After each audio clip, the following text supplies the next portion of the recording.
بسم اللہ الرحمن الرحیم۔ زینب نامہ کے ناظرین و سامعین السلام علیکم۔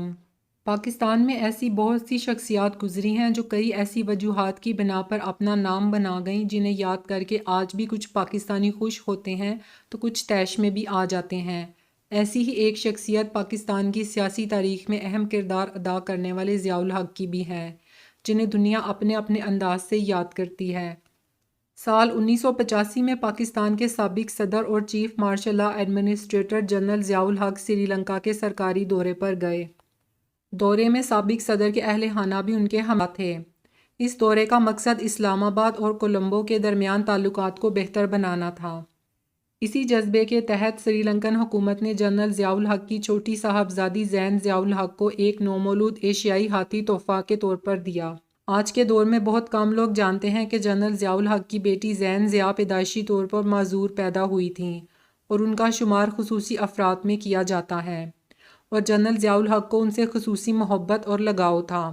زین ضیاء اپنے والد کے ساتھ گزرے ہوئے ایک یادگار واقعے کا ذکر کرتے ہوئے بتاتی ہیں، جس سے اندازہ لگا سکتے ہیں کہ جنرل ضیاء اپنی بیٹی سے کتنا پیار کرتے تھے۔ زین کہتی ہیں کہ ایک مرتبہ میں فلم ہاتھی میرے ساتھی دیکھ رہی تھی۔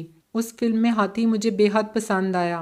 میں نے آسمان کی طرف دیکھ کر اللہ سے دعا کی کہ اللہ میاں مجھے بھی ہاتھی میرا ساتھی دے دیں۔ یہ دعا شاید جنرل ضیاء نے بھی سنی ہوگی۔ جب ہی جنرل ضیاء نے اگلی ہی صبح جب بیٹی اسکول جانے کے لیے تیار ہو رہی تھی، عین اسی وقت والد نے روکا اور کہا کہ تمہارے لیے ایک تحفہ ہے۔ زین ضیاء بتاتی ہیں کہ میری آنکھوں پر پٹی بندھی تھی اور والد نے مجھے کہا کہ ہاتھ لگاؤ اور بتاؤ کیا ہے۔ جب میں نے دیکھا تو وہاں ایک چھوٹا سا ہاتھی تھا جو بہت ہی پیارا تھا۔ میں نے والد سے ضد کی کہ کیا ہم اسے رکھ سکتے ہیں، جس پر والد نے کہا کہ یہ سرکاری ہاتھی ہے اور چڑیا گھر جائے گا، ہم گھر میں ہاتھی کی صحیح طرح دیکھ بھال نہیں کر سکتے ہیں۔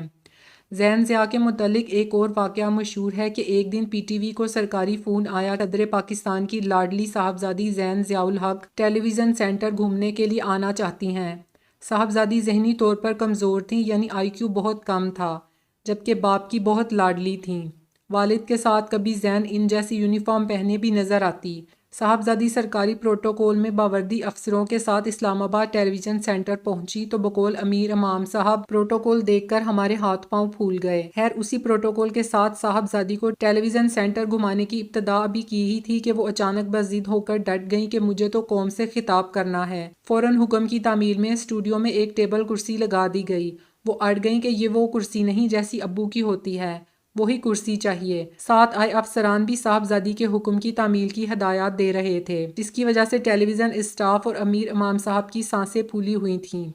اصل کرسی حاضر کی گئی، کیمرے آن کیے گئے، صاحبزادی کرسی پر براجمان ہوئیں۔ اچانک فرمایا کہ قائد اعظم کی تصویر کہاں ہے جو کرسی کے پیچھے لگتی ہے۔ فوراً تعمیل کی گئی اور قائد اعظم کو بھی حاضر کیا گیا۔ پھر اچانک صاحبزادی کو یاد آ گیا کہ پانی کا گلاس کہاں ہے جو ابو کے سامنے قوم سے خطاب کے وقت رکھا ہوتا ہے۔ اس کی بھی تعمیل ہوئی تو سوال آیا کہ پاکستان کا جھنڈا کہاں ہے، سو پرچم پاکستان بھی پیش کیا گیا۔ پھر حکم ہوا کہ پہلے قومی ترانہ بجاؤ، سو وہ بھی بجایا گیا۔ اب کہیں جا کر صاحبزادی نے اس بد نصیب قوم سے خطاب فرمایا۔ زین ضیاء کا پسندیدہ بھارتی اداکار شتروگھن سنہا تھا، جو خصوصی طور پر پاکستان مدعو کیا جاتا اور سرکاری مہمان کی حیثیت سے صدارتی محل میں ٹھہرتا۔ جنرل ضیاء الحق کی فیملی مشہور بھارتی اداکار شتروگھن سنہا کے کافی قریبی بھی سمجھی جاتی ہے۔ جو بھی فیملی ایونٹ ہو یا تقاریب، شتروگھن سنہا کی فیملی جنرل ضیاء کے گھر موجود ہوتی تھی۔ شتروگھن کی اہلیہ بھی جنرل ضیاء کی اہلیہ کی دوست تھیں۔ جنرل ضیاء کے بیٹے اعجاز الحق کا ایک انٹرویو میں کہنا تھا کہ شتروگھن سنہا نے زین ضیاء کو اپنی بہن مانا ہے، یہی وجہ ہے کہ وہ زین سے راکھی بھی بندھواتے ہیں۔ زین ضیاء خود بتاتی ہیں کہ شتروگھن کی بیٹی اور معروف اداکارہ سوناکشی زین ضیاء کو پھوپھی کہتی ہیں۔ زین 2 بار بھارت جا چکی ہیں اور تمام بالی ووڈ اداکاروں سے مل بھی چکی ہیں۔ اگر آپ کو زینب نامہ کی ویڈیوز پسند آ رہی ہیں تو انہیں لائک کریں، شیئر کریں، کمنٹ کریں اور مزید آنے والی ویڈیوز کے لیے چینل کو سبسکرائب ضرور کریں۔ شکریہ۔